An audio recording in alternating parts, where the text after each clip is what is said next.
सुप्रभात दर्शक बंधु। आज जनवरी 2 तारिख शुक्रवार। चलतु नजर पकाइबा आज देश विदेश प्रमुख खबर गुड़िक उपरे।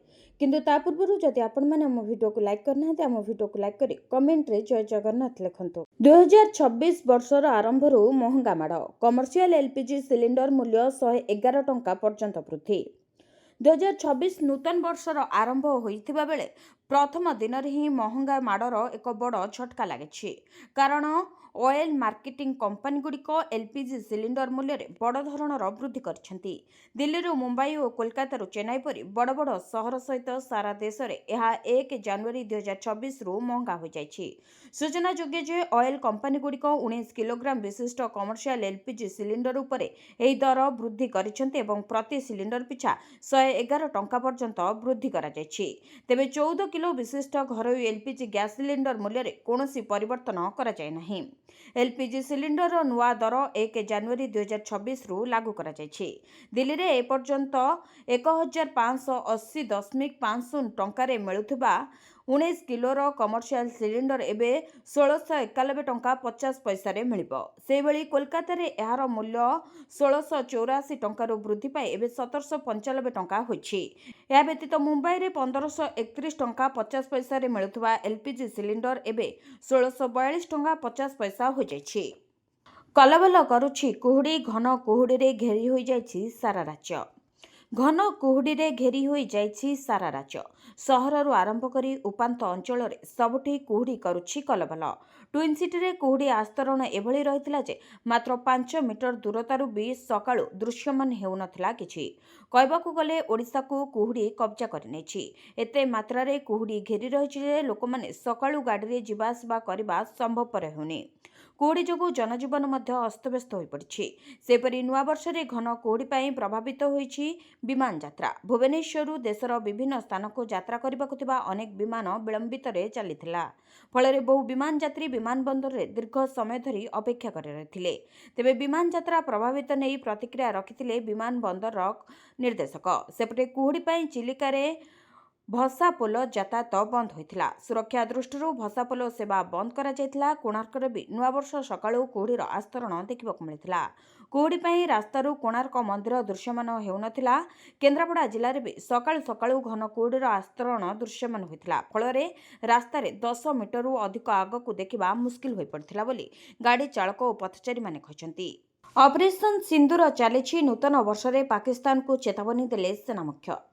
गत वर्ष पाकिस्तान काश्मीर पहलगांव रे एक कापुरुष आतंकवादी आक्रमण करथिला जेउथिरे अनेक निरीह लोक प्राण हराइथिले।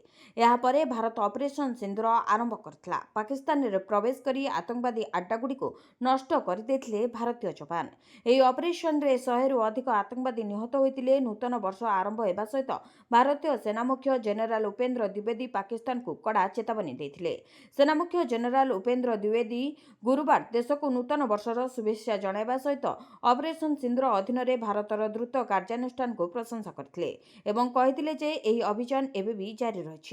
एक पोस्टर रे जनरल उपेंद्र द्विवेदी उल्लेख करथिले जे भारतीय सेना एक दशंधिर परिवर्तन देई गति करुछि। से मिलितता स्वावलंबन एवं नवसृजन को भारतर प्रतिरक्षा रणनीतिर स्तंभ भाव में वर्णना करथिले। भविष्यत पई सेना को प्रस्तुत करबा पई स्वदेशी प्रजुक्तिविद्या एवं नूतन चिंताधारा ग्रहण करबा को द्विवेदी आह्वान देथिले। सेना मुख्य कहथिले जे 2026 मसीहा अवसर में भारतीय सेना पक्षरु मु समस्त नागरिकों को मोर हार्दिक शुभेच्छा जणाउछि। ए नूतन वर्ष आपणको एवं आपणको परिवार पई खुशी उत्तम स्वास्थ्य और समृद्धि आनिदेउ। भारतीय सेना अत्यंत सतर्कता और दृढ़तार सहित राष्ट्रर सुरक्षा सुनिश्चित करुछि। फेब्रुआरी बढ़िबो सिगरेट और तंबाकू दर। देश में फेब्रुआरी बढ़िबो सिगारेट और तंबाकू उत्पाद दर। अर्थ मंत्रालय सिगारेट और तंबाकू उत्पाद शुल्क रे एक बड़ संशोधन करिसेंती। एही संशोधन आसंता फेब्रुआरी आरंभ लागू हेबो। आसंता फेब्रुआरी 1 रु देश में सिगारेट और तंबाकू उत्पादर दर बढ़िबो। अर्थ मंत्रालय बुधवार सिगारेट और तंबाकू उत्पाद उपरे शुल्क वृद्धि करिसेंती। एही शुल्क वृद्धि परे सिगारेट पान मसला और गुटखा दर वृद्धि हेबो। एही वृद्धि शुल्क आसंता फेब्रुआरी 1 रु सारा देश में लागू हेबो बोली चिठी रे उल्लेख रहिछि। अर्थ मंत्रालय जारी करिथिबा विज्ञप्ति अनुसार सरकार सिगारेट और तंबाकू उत्पादर लंब और प्रकार उपरे निर्भर करी प्रति 1000 स्टिक पई 2050 ଟଙ୍କାରୁ 8500 ଟଙ୍କା ପର୍ଯ୍ୟନ୍ତ ଅତିରିକ୍ତ ଶୁଳ୍କ ଲାଗୁ ହେବ। ତମ୍ବାକୁ ଏବଂ ସମାନ ଉତ୍ପାଦ ଉପରେ ବର୍ତ୍ତମାନ 40% ସାମଗ୍ରୀ ଏବଂ ସେବା କର ବା GST ଶୁଳ୍କ ଲାଗୁ କରାଯିବ।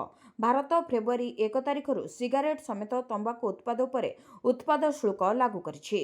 ଏହି ଶୁଳ୍କ ଲାଗୁ କରିବା ପରେ ଭାରତର ସର୍ବବୃହତ ସିଗାରେଟ୍ ନିର୍ମାତା ITC ଏବଂ ଗଡ୍ଫ୍ରେ ଫିଲିପ୍ସ ଷ୍ଟକ୍ 8% ପର୍ଯ୍ୟନ୍ତ ହ୍ରାସ ପାଇଛି। ଅଶୋକ ପଣ୍ଡାଙ୍କ ତେରେଛା ନିଶାନ। ବର୍ଷର ପ୍ରଥମ ଦିନରେ ପୁଣି ବିରୋଧୀ ବିଜୁ ଜନତା ଦଳରେ ତେଜିଲା ଉତ୍ତରାଧିକାରୀ ରାଜନୀତିର ଚର୍ଚ୍ଚା। ନବୀନଙ୍କୁ ନୂଆବର୍ଷର ଶୁଭେଚ୍ଛା ଜଣାଇବା ପରେ ପ୍ରତିକ୍ରିୟା ରଖିଥିଲେ ପୂର୍ବତନ ମନ୍ତ୍ରୀ ଅଶୋକ ପଣ୍ଡା। ପାଣ୍ଡିଆନ ଦମ୍ପତିଙ୍କୁ ଦଳର ଉତ୍ତରାଧିକାରୀ କରିବାକୁ ଚାହୁଁଥିବା ପ୍ରସଙ୍ଗରେ ଉତ୍ତର ରଖି କହିଥିଲେ ଯେ କିଏ ଚାହୁଁଛନ୍ତି ସେଇଟା ଅଲଗା କଥା, କିନ୍ତୁ ସବୁଠାରୁ ବଡ଼ କଥା ହେଉଛି ଗ୍ରହଣୀୟତା।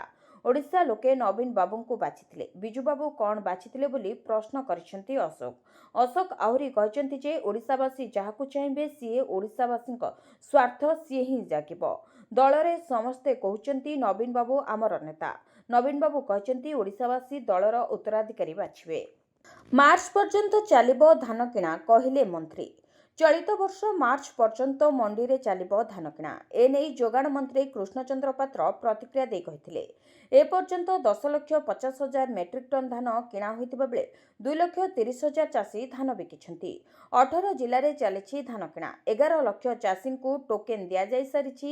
ଏହା ସହିତ ଚାଷୀଙ୍କ ଆକାଉଣ୍ଟକୁ 2,350 କୋଟି ଟଙ୍କା ଯାଇଛି।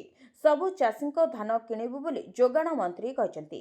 ସେପଟେ ଓଡ଼ିଶାରୁ 6 ଲକ୍ଷ ମେଟ୍ରିକ୍ ଟନ୍ ଚାଉଳ କେନ୍ଦ୍ର ଉଠାଇବ। ସେଥିରୁ 5 ଲକ୍ଷ ମେଟ୍ରିକ୍ ଟନ୍ ଉଷୁନା, 1,00,000 ମେଟ୍ରିକ୍ ଟନ୍ ଅରୁଆ ଉଠାଇବ କେନ୍ଦ୍ର ବୋଲି ଯୋଗାଣ ମନ୍ତ୍ରୀ ସୂଚନା ଦେଇଥିଲେ। ରାଜ୍ୟରେ ମୋଟ 7 ଲକ୍ଷ ମେଟ୍ରିକ୍ ଟନ୍ ଚାଉଳ ଅଛି। ବାକି 1 ଲକ୍ଷ ମେଟ୍ରିକ୍ ଟନ୍ ଚାଉଳ ନିଲାମ କରାଯିବ। ଏନେଇ କେନ୍ଦ୍ରମନ୍ତ୍ରୀ ପ୍ରହ୍ଲାଦ ଯୋଶୀ ଓ ପ୍ରଧାନମନ୍ତ୍ରୀ ନରେନ୍ଦ୍ର ମୋଦିଙ୍କୁ ଧନ୍ୟବାଦ ଜଣାଇଛନ୍ତି ମନ୍ତ୍ରୀ। ଓଡ଼ିଶା ଆସିବେ ପ୍ରିୟଙ୍କା ଗାନ୍ଧୀ, ଏହି ଦିନ ଆସିବା ନେଇ ଭକ୍ତ ଦାସଙ୍କ ସୂଚନା। ଆସନ୍ତା ମାର୍ଚ୍ଚରେ ଓଡ଼ିଶା ଆସିବେ ପ୍ରିୟଙ୍କା ଗାନ୍ଧୀ। ଏନେଇ PCC ସଭାପତି ଭକ୍ତଚରଣ ଦାସ ସୂଚନା ଦେଇଛନ୍ତି।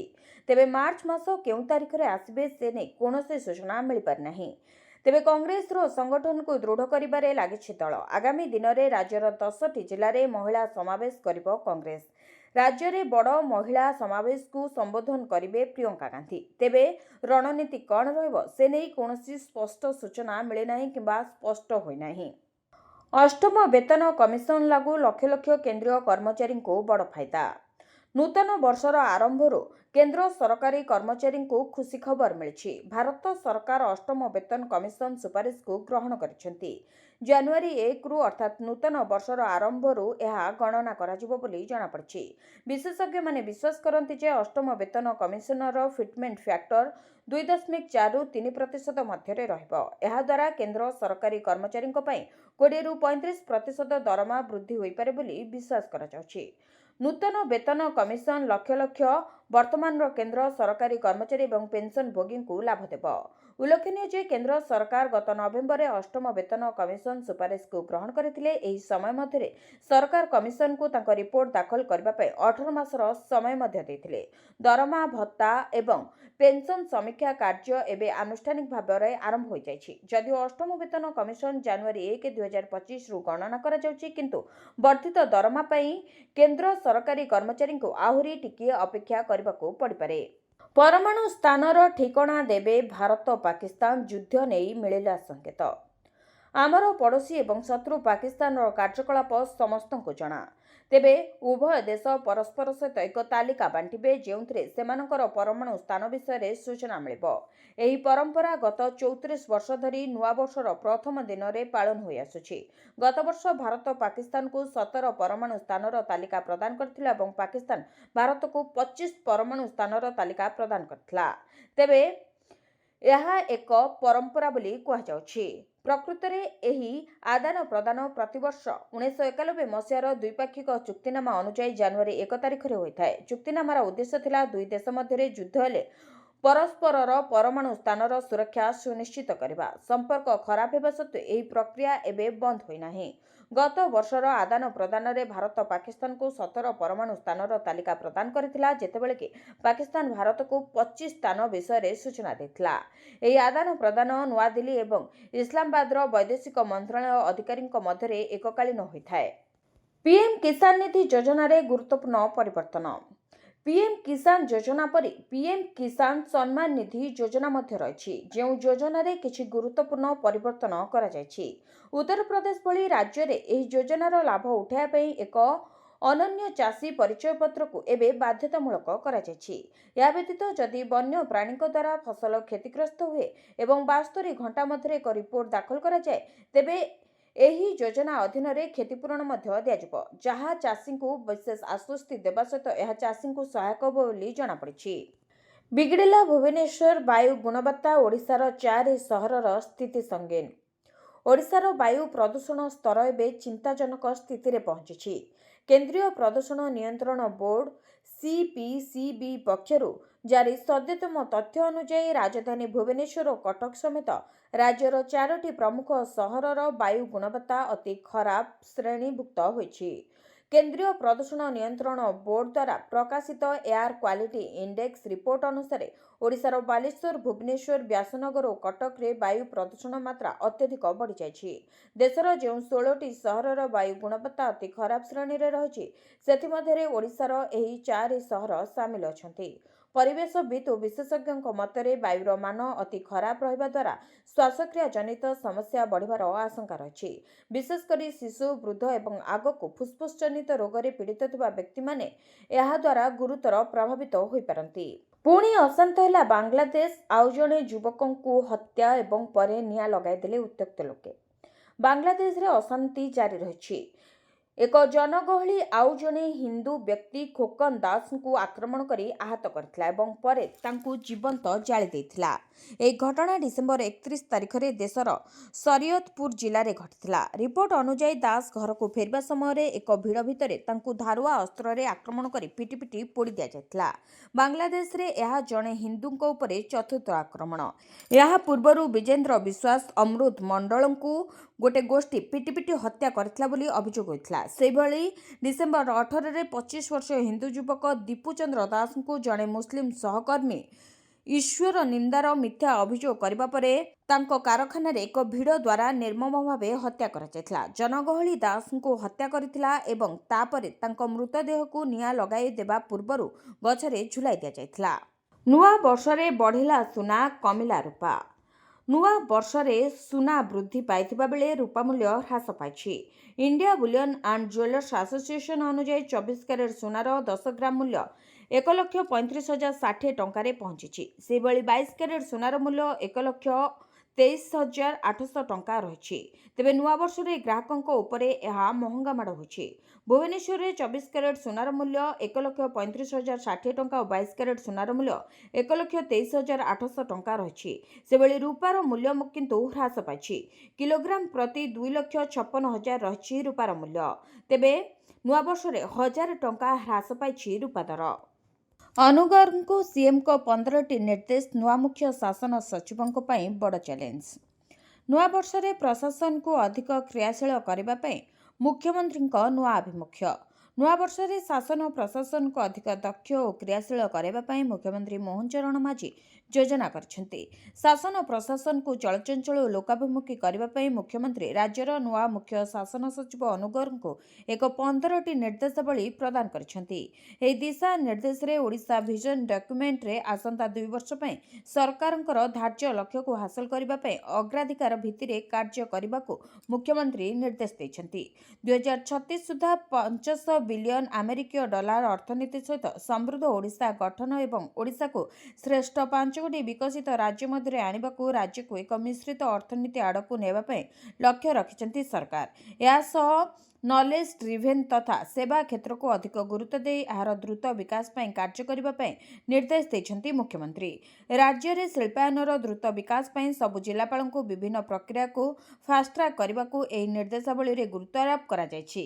ସେପରି ଆସନ୍ତା 2 ବର୍ଷ ମଧ୍ୟରେ ସବୁ ଖାଲିଥିବା ସରକାରୀ ପଦବୀ ପୂରଣ ପାଇଁ ପଦକ୍ଷେପ ନେବାକୁ ଚିଠିରେ ଉଲ୍ଲେଖ କରିଛନ୍ତି ସରକାର। ଏହା ବ୍ୟତୀତ ସରକାର ଦକ୍ଷ ଓ ପ୍ରଶିକ୍ଷିତ ଅଧିକାରୀଙ୍କ ସେବା ଉପରେ ଗୁରୁତ୍ୱାରୋପ କରିବା ସହ ଦୁର୍ନୀତିଗ୍ରସ୍ତ, ଅପାରଗ ଏବଂ ଦାୟିତ୍ୱହୀନ ଅଧିକାରୀ ଓ କର୍ମଚାରୀଙ୍କୁ ସମ୍ବିଧାନର 311 ଧାରା ଏବଂ ଓଡ଼ିଶା ସର୍ଭିସେସ୍ ରୁଲ ଅନୁଯାୟୀ ଚିହ୍ନଟ କରି ତାଙ୍କ ବିରୋଧରେ କଠୋର କାର୍ଯ୍ୟାନୁଷ୍ଠାନ ନିଆଯିବାକୁ କୁହାଯାଇଛି। ଏପରିକି ବାଧ୍ୟତାମୂଳକ ସେବା ନିବୃତ୍ତ କରିବା ପାଇଁ ମଧ୍ୟ ନିର୍ଦ୍ଦେଶ ଦେଇଛନ୍ତି। ନୂଆବର୍ଷରେ ବଦଳିବେ କି ରାଜନୈତିକ ସମୀକରଣ? ଏପ୍ରିଲରେ ଖାଲି ହେବାକୁ ଥିବା 4 ରାଜ୍ୟସଭା ଆସନ ପାଇଁ ଏବେଠୁ ଅଙ୍କକଷା। ବିଜେଡି ଭିତରେ ଛକାପଞ୍ଝା। ବୟାନବାଜି ପଛର କାରଣ ହେଉଛି 3 ନମ୍ବର ଆସନ ପୂରଣ କରିବା ଲାଗି 2 ନମ୍ବର ନେତାଙ୍କୁ ବାଛିବେ ନବୀନ। ଏ ଆଶଙ୍କା ଏଥିପାଇଁ ବଢ଼ୁଛି କାରଣ ପ୍ୟାରୀମୋହନ ମହାପାତ୍ରଙ୍କୁ ରାଜ୍ୟସଭା ପଠାଇ ଦଳରେ ତାଙ୍କୁ 2 ନମ୍ବର ବୋଲି ଅଘୋଷିତ ନିଷ୍ପତ୍ତି ଶୁଣାଇଥିଲେ ବିଜେଡି ମୁଖିଆ। ତେବେ ବଦଳି ଯାଇପାରେ ରାଜନୀତି ଗଣିତ। ଆଉଥରେ ପ୍ରମାଣିତ ହେବ ବିଜେଡି ବିଜେପି ପରସ୍ପରଠାରୁ କେତେ ଦୂରରେ ଅଛନ୍ତି। 2024 ନିର୍ବାଚନ ପରର ଗଣିତ ଉପରେ ଏବେ ରାଜ୍ୟ ରାଜନୀତିର ନଜର। ତେବେ ବର୍ଷ 2026 ଓଡ଼ିଶା ରାଜନୀତିରେ ଘଟଣାବହୁଳ ହେବ। ରାଜ୍ୟ ରାଜନୀତିକୁ ରୋଚକ କରିବ ରାଜ୍ୟସଭା ନିର୍ବାଚନ। ଖାଲି ହେବାକୁ ଥିବା 4 ଆସନ ପାଇଁ ପଡ଼ିବ ଭୋଟ। ସଂଖ୍ୟା ଦୃଷ୍ଟିରୁ 2 ଆସନ ବିଜେପି ଖାତାକୁ ଯିବ, ତୃତୀୟ ଆସନ ବିଜେଡିର। ହେଲେ କାହାକୁ ପଠାଇବେ ନବୀନ? ସରପ୍ରାଇଜ୍ ଦେବେ କି ବିଜେଡି ସୁପ୍ରିମୋ? ସଂତୃପ୍ତ ମିଶ୍ରଙ୍କ ଋଣ ଶୁଝିବେ ନା ବବିଙ୍କ ଲବିରେ ଲଗାଇବେ ମୋହର? ଗଳା ବାଟରେ ପ୍ରବେଶ କରିବେ କି ପାଣ୍ଡିଆନ ଦମ୍ପତି? ଯାହାକୁ ନେଇ ଏବେ ଚାଲିଛି ଆଲୋଚନା, ଚର୍ଚ୍ଚା ଓ ପର୍ଯ୍ୟାଲୋଚନା। ବିଜେଡି ଭିତର ଛକାପଞ୍ଝା ବୟାନବାଜି ପଛର କାରଣ ହେଉଛି 3 ନମ୍ବର ଆସନ ପୂରଣ କରିବା ଲାଗି 2 ନମ୍ବର ନେତାକୁ ବାଛିବେ ନବୀନ। ଆରମ୍ଭ ହେଲା ଭାରତ ଟ୍ୟାକ୍ସି, କମ୍ ଟଙ୍କାରେ ପାଇପାରିବେ ସୁବିଧା। ରାଜଧାନୀ ଦିଲ୍ଲୀର ରାସ୍ତାରେ ନୂଆ ସରକାରୀ କ୍ୟାବ୍ ସେବା ଭାରତ ଟ୍ୟାକ୍ସି। ଏହି ନୂତନ କ୍ୟାବ୍ ସେବା ଘରୋଇ କମ୍ପାନୀଗୁଡ଼ିକର ଏକାଧିକ କାର୍କୁ ସିଧାସଳଖ ଚ୍ୟାଲେଞ୍ଜ କରିବ। ଏହି କ୍ୟାବ୍ ସେବା ଏକ ସରକାରୀ ସମର୍ଥିତ ସମବାୟ ପ୍ଲାଟଫର୍ମ ଦ୍ୱାରା ଆରମ୍ଭ କରାଯାଇଛି। ଏହାର ଲକ୍ଷ୍ୟ ସାଧାରଣ ଲୋକଙ୍କୁ ସୁଲଭ, ନିରାପଦ ଏବଂ ଉତ୍ତମ ଟ୍ୟାକ୍ସି ସେବା ପ୍ରଦାନ କରିବା। ବର୍ଦ୍ଧିତ ଭଡ଼ା, ମୂଲ୍ୟବୃଦ୍ଧି ଏବଂ ଅଭିଯୋଗ ଦ୍ୱାରା ଅସୁବିଧାରେ ପଡ଼ିଥିବା ଯାତ୍ରୀମାନଙ୍କ ପାଇଁ ଭାରତ ଟ୍ୟାକ୍ସିକୁ ଏକ ଦୃଢ଼ ବିକଳ୍ପ ଭାବରେ ଦେଖାଯାଉଛି ଏବଂ ଏହା ଘରୋଇ କ୍ୟାବ୍ କମ୍ପାନୀଗୁଡ଼ିକ ପାଇଁ ଏକ କଠିନ ଚ୍ୟାଲେଞ୍ଜ ସୃଷ୍ଟି କରିବ। ଦିଲ୍ଲୀ ଏବଂ ଗୁଜରାଟରେ 3ଟି ବର୍ଗ କାର୍, ଅଟୋ ଏବଂ ବାଇକ୍ରେ 56,000ରୁ ଅଧିକ ଡ୍ରାଇଭର ଏହି ପ୍ଲାଟଫର୍ମରେ ପଞ୍ଜୀକୃତ ହୋଇସାରିଛନ୍ତି। ଯଦିଓ ଏହି କ୍ୟାବ୍ ସେବା ଏପର୍ଯ୍ୟନ୍ତ ସାରା ଦେଶରେ କାର୍ଯ୍ୟକାରୀ ହୋଇନାହିଁ, ତଥାପି ଏହା ଦିଲ୍ଲୀରେ ଆନୁଷ୍ଠାନିକ ଭାବରେ ଆରମ୍ଭ ହୋଇଯାଇଛି। କୋଲକାତାରୁ ଗୁଆହାଟୀ ଗଡ଼ିବ ଭାରତର ପ୍ରଥମ ସ୍ଲିପର ବନ୍ଦେ ଭାରତ ଏକ୍ସପ୍ରେସ୍। ଜାଣନ୍ତୁ କେତେ ରହିଛି ଭଡ଼ା। କେନ୍ଦ୍ର ସରକାର ଦେଶର ପ୍ରଥମ ବନ୍ଦେ ଭାରତ ସ୍ଲିପର ଟ୍ରେନ୍ର ରୁଟ୍ ଘୋଷଣା କରିଛନ୍ତି। କେନ୍ଦ୍ର ରେଳମନ୍ତ୍ରୀ ଅଶ୍ୱିନୀ ବୈଷ୍ଣବ ରାଜଧାନୀ ଦିଲ୍ଲୀରେ ଆୟୋଜିତ ଏକ ସାମ୍ବାଦିକ ସମ୍ମିଳନୀରେ ଏହି ଟ୍ରେନ୍ର ରୁଟ୍ ବିଷୟରେ ଘୋଷଣା କରିଛନ୍ତି।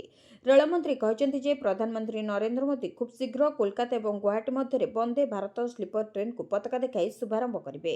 ଏହା ଦେଶର ପ୍ରଥମ ବନ୍ଦେ ଭାରତ ସ୍ଲିପର ଟ୍ରେନ୍ ହେବ, ଯାହାର କିଛିଦିନ ପୂର୍ବରୁ ପରୀକ୍ଷଣ ମଧ୍ୟ କରାଯାଇଥିଲା।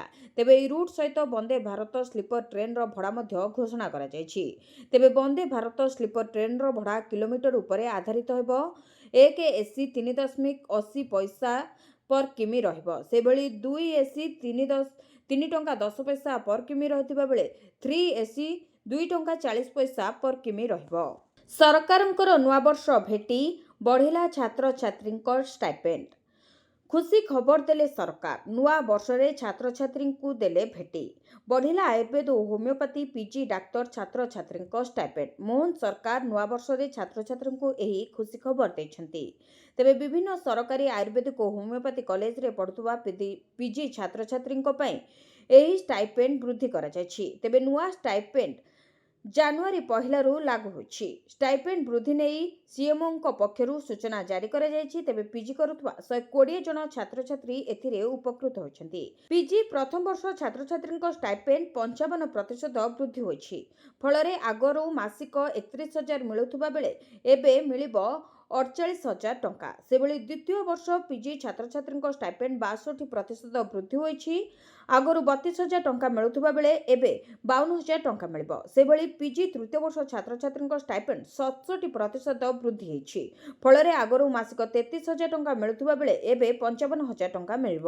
ରେଲୱେରେ ବମ୍ପର ଭର୍ତ୍ତି, 1 ଲକ୍ଷରୁ ଉର୍ଦ୍ଧ୍ୱ ପଦବୀ ଖାଲି। ଭାରତୀୟ ରେଳବାଇ ଏଥର ଯୁବପିଢ଼ିମାନଙ୍କ ପାଇଁ ଏକ ଗୁରୁତ୍ୱପୂର୍ଣ୍ଣ ସୁଯୋଗ ପ୍ରଦାନ କରିଛି। ସାରା ଦେଶରେ ଯେଉଁମାନେ ରେଳବାଇ ଚାକିରି ପାଇଁ ଅପେକ୍ଷା କରିଛନ୍ତି, ସେମାନଙ୍କ ପାଇଁ ସବୁଠାରୁ ବଡ଼ ଖବର ଆସିଛି। 1,20,579 ପଦବୀ ପାଇଁ ନିଯୁକ୍ତି ପ୍ରକ୍ରିୟା ଆରମ୍ଭ କରିଛି ରେଳବାଇ। ରେଳମନ୍ତ୍ରୀ ଅଶ୍ୱିନୀ ବୈଷ୍ଣବ ଶୀତକାଳୀନ ଅଧିବେଶନ ସମୟରେ ସଂସଦରେ ଏହି ନିଯୁକ୍ତି ଅଭିଯାନ ଘୋଷଣା କରିଥିଲେ। एते बड़ अभियान पूर्व केबे करा जाय नथिला। तेबे रेलबाई सर्वदा युवपीढ़ी को प्राथमिकता दे आछि एवं एथर एककालीन एते बड़ संख्यार पदवी प्रकाश करे रेलबाई प्रार्थी मानकर आशा को आहुरी वृद्धि कर दैछि। रेलमंत्री कहचंती जे उभय वर्ष पई नियुक्ति प्रक्रिया को त्वरान्वित करा जायछि एवं विज्ञप्ति जारी करा जायछि। विजय हजारे ट्रॉफी रे ओडिशार लगातार तृतीय विजय दिल्ली को 79 रन रे कला परास्त। विजय हजारे ट्रॉफी रे ओडिशा भल प्रदर्शन करे लगातार तृतीय मैच रे विजयी होछि। दिल्ली को 79 रन रो विशाल व्यवधान रे परास्त करछि। केएससीए स्टेडियम रे खेला जायथिबा मैच रे दिल्ली टॉस जीति प्रथमे बैटिंग पई ओडिशा को आमंत्रण करथिला। कैप्टेन विप्लव सामंतरायंकर 72 रन बଳରେ ओडिशा 272 रन करिबारे सक्षम होइथिला। अन्यपटे दिल्ली टीम 42.3 ओभर समस्त विकेट हराई 193 रन करथिला। मालकानगिरी हिंसा क्षतिपूरण घोषणा कले मुख्यमंत्री। मालकानगिरी जिल्लार राखेलगुड़ा एवं MV26 ग्राम रे घटितबा हिंसाकांड उपरे सरकारी रिपोर्ट उच्चस्तरीय बैठक पर मुख्यमंत्री 10टी बड़ निर्देश देछंती। राखेलगुड़ा MV26 ग्राम पई आर्थिक सहायता सह मृत लोके पड़ियामींको परिवार को मुख्यमंत्री रिलीफ पांठिरू 10 लाख टंकार स्वतंत्र आर्थिक सहायता प्रदान कराजिबो। मालकानगिरी जिला प्रशासन रिपोर्ट भित्तिरे MV26 ग्रामर प्रत्येक आंशिक और संपूर्ण क्षतिग्रस्त बासगृहर मरामती पई सर्वाधिक 75,000 टंका पर्यंत आर्थिक सहायता प्रदान कराजिबो। महिलांको खाता को आसिबो 10,000 टंका। सुभद्रार तृतीय पर्याय टंका हिताधिकारी पाइसारिथिबा बेले एबे चतुर्थ पर्याय टंका को नहीं चर्चा जोर धरिछि। तेबे एही चतुर्थ पर्याय टंका को नहीं उपमुख्यमंत्री प्रभाती परिडा मध्य घोषणा कर सारिछन्ति। तेबे उपमुख्यमंत्री निर्देश अनुसार सुभद्रा पोर्टाल खोला सरिछि। 17 लक्षरू ऊर्ध्व महिला सुभद्रा योजना रे नुआ करी जोड़ी होइछन्ति। 21 वर्ष होइतिबा युवती माने सुभद्रा योजना रे आपे आपे जोड़ी होछन्ति। तेबे सुभद्रा योजनार चतुर्थ पर्याय टंका खूब शीघ्र मिलिबाकु जाउछि। तेबे सरकारक सूचना अनुसार सुभद्रार चतुर्थ पर्याय टंका मार्च 8 तारिख अर्थात अंतर्जातीय महिला दिवस रे महिलांक खाता को आसिबो। सेबेली नुआ करी जोड़ी होइतिबा सुभद्रा हिताधिकारी माने एकाथरे 2टी किस्ती पाइबे अर्थात एकाथरे 10,000 टंका सेमानक खाता को आसिबो। सेबेली पुराना हिताधिकारी माने 5,000 टंका पाई परिबे। एही दिन चाषींको खाता को आसीपारे 2,000 टंका। पीएम किसान रो 22तम किस्ती टंका को नहीं एबे चर्चा जोर धरिछि। पीएम किसान रो 21तम किस्ती टंका नवेम्बर रे चाषी खाता को आसी सारिथिबा बेले एबे 22तम किस्ती टंका केबे आसीबो ताकू नहीं आलोचना जोर धरिछि। तेबे पीएम किसान रो 22तम किस्ती टंका खूब शीघ्र आसीबो बोली जातीय गणमाध्यम रे खबर प्रकाश पाइछि। किंतु ए नै सरकारक पक्षरु कोनोसी तारीख घोषणा करा जाय नहीं। तेबे जातीय गणमाध्यम रो रिपोर्ट अनुसार पीएम किसान रो 22तम किस्ती टंका फेब्रुआरी शेष सुधा चाषी खाता को आसीपारे बोली आकलन करा जाउछि। तेबे सरकार चाषी को आर्थिक स्तर में सुदृढ़ करने वर्ष को 6,000 टंका चाषी खाता को दौरान 3टी किस्ती में टंका चाषी खाता को आछि। प्रति किस्ती चाषी 2,000 टंका लेखाएं पाउछन्ति जहाँकि चाष जमी बेस उपकृत साब्यस्त होछि। बाटबणा आवास योजना एबे भी कच्चा घरे रहउछन्ति 35 लाख लोके। खोला आकाश तले बितुछि 2 लाख लोकंक जीवन। समस्तंक मुंड उपरे पक्का घर केही जेमिति पक्का घरु बात पड़िबे नहीं। प्राकृतिक विपर्यय आसिले भी किछि करि पारिबो नाही सेमिति लक्ष्य नहीं सरकार विभिन्न योजना रे घर देउछन्ति। किंतु आज भी लक्ष लक्ष परिवार अछि जो मानक पई छात घर सात सपन। पंचायत निर्वाचन पूर्वरु सेमानकु घर जोगाइबा बड़ आह्वान होइछि। मोहन सरकार आसवा परे राज्यर प्राय 13 लाख योग्य हिताधिकारी कार्यादेश और बंटन करथिले। प्रथम किस्ती टंका भी दिया जायछि किंतु निर्माण कार्य मंथर गति चली। अन्यपटे राज्यर प्राय 37 लाख परिवार एबे भी कच्चा घरे रहउछन्ति। 2 लाखरू अधिक परिवार कोनोसी घर नाही समस्ते पक्का घर खंडे पाइबाकू चाहि रहछन्ति। आगकू पंचायत निर्वाचन आसुथबारु समस्तकू छात घर जोगाइबा राज्य सरकारक पई एबे बड़ आह्वान होइछि। नुआ शिक्षानीति शिशु बाटिकारु झुंटिलाणी व्यवस्था बजेट देइछन्ति सरकार हेले खर्चर गति धीमा। ଶିକ୍ଷା କ୍ଷେତ୍ରରେ ଏକ ବଡ଼ ଚ୍ୟାଲେଞ୍ଜ ଆଣିବ ବର୍ଷ 2026। ଶିଶୁ ବାଟିକାରେ ଶିଶୁ ସେବିକା ନିଯୁକ୍ତିଠାରୁ ଆରମ୍ଭ କରି ଶିକ୍ଷକ ଓ ଅଧ୍ୟାପକ ନିଯୁକ୍ତି ଯାଏଁ ଖାଲି ଥିବା ପଦ ପୂରଣ ସରକାରଙ୍କ ପାଇଁ ବଡ଼ ଚ୍ୟାଲେଞ୍ଜ ରହିବ। ନୂଆ ସିଲାବସ୍ ଅନୁଯାୟୀ ପାଠପଢ଼ା ସହ ଜାତୀୟ ଶିକ୍ଷାନୀତି ସମ୍ପୂର୍ଣ୍ଣ କାର୍ଯ୍ୟକ୍ରମ ପାଇଁ ଲକ୍ଷ୍ୟ ରଖାଯାଇଛି। ନୂଆ ସରକାର ଆସିବା ପରେ ଲାଗୁ ହେଲା ଜାତୀୟ ଶିକ୍ଷାନୀତି। 45,000 ସ୍କୁଲରେ ଖୋଲିଲା ଶିଶୁ ବାଟିକା, ହେଲେ ନିଯୁକ୍ତି ହୋଇନାହାନ୍ତି ଶିଶୁ ସେବିକା। ତେଣୁ ଚଳିତ ବର୍ଷ ଏହାକୁ ପୂରଣ କରିବା ସରକାରଙ୍କ ପାଇଁ ଏକ ବଡ଼ ଚ୍ୟାଲେଞ୍ଜ ରହିବ। ସେହିପରି ଶିକ୍ଷକ ନିଯୁକ୍ତି, ନୂଆ ସିଲାବସ୍ ଅନୁଯାୟୀ ପାଠପଢ଼ା, ଡିଜିଟାଲ ଶ୍ରେଣୀଗୃହ, ଗୋଦାବରୀଶ ଆଦର୍ଶ ବିଦ୍ୟାଳୟ ବି ବଢ଼ାଇବ ଚିନ୍ତା। କେବଳ ସ୍କୁଲ ନୁହେଁ, କଲେଜରେ ମଧ୍ୟ ସମାନ ସ୍ଥିତି। କୁଳପତି ନିଯୁକ୍ତି ପାଇଁ ସାକ୍ଷାତକାର ଚାଲିଥିବା ବେଳେ ନିଯୁକ୍ତି ପ୍ରକ୍ରିୟା ତୁରନ୍ତ ସାରିବାକୁ ପ୍ରୟାସ କରିବ ଉଚ୍ଚଶିକ୍ଷା ବିଭାଗ। ଏହାପରେ ହିଁ ଖାଲି ପଡ଼ିଥିବା 1400ରୁ ଅଧିକ ଅଧ୍ୟାପକ ପଦ ପୂରଣ କରାଯିବ। ଗୁଣାତ୍ମକ ଶିକ୍ଷା ପାଇଁ ଭିତ୍ତିଭୂମି ଓ ମାନବ ସମ୍ବଳର ବିକାଶ ଜରୁରୀ ବୋଲି କହିଛନ୍ତି ଶିକ୍ଷାବିତ୍। ନୂଆବର୍ଷରେ ନୂଆ ସଂକଳ୍ପ, ହେଲେ ଶିକ୍ଷା କ୍ଷେତ୍ରରେ ବିକାଶ ପାଇଁ ଏହା କେତେ କାର୍ଯ୍ୟକାରୀ ହେଉଛି ତାହା ସମୟ ହିଁ ପ୍ରମାଣ କରିବ। ଭିଡ଼ିଓଟିକୁ ଶେଷ ଯାଏ ଦେଖିଥିବାରୁ ଆପଣଙ୍କୁ ଧନ୍ୟବାଦ। ଯଦି ଆପଣମାନେ ଏପର୍ଯ୍ୟନ୍ତ ଆମ ଭିଡ଼ିଓକୁ ଲାଇକ୍ କରିନାହାନ୍ତି, ଆମ ଭିଡ଼ିଓକୁ ଲାଇକ୍ କରି କମେଣ୍ଟରେ ଜୟ ଜଗନ୍ନାଥ ଲେଖନ୍ତୁ। ଏଥିସହିତ ଆମ ଚ୍ୟାନେଲକୁ ସବସ୍କ୍ରାଇବ୍ କରି ପାଖରେ ଥିବା ବେଲ୍ ଆଇକନ୍କୁ ପ୍ରେସ୍ କରନ୍ତୁ।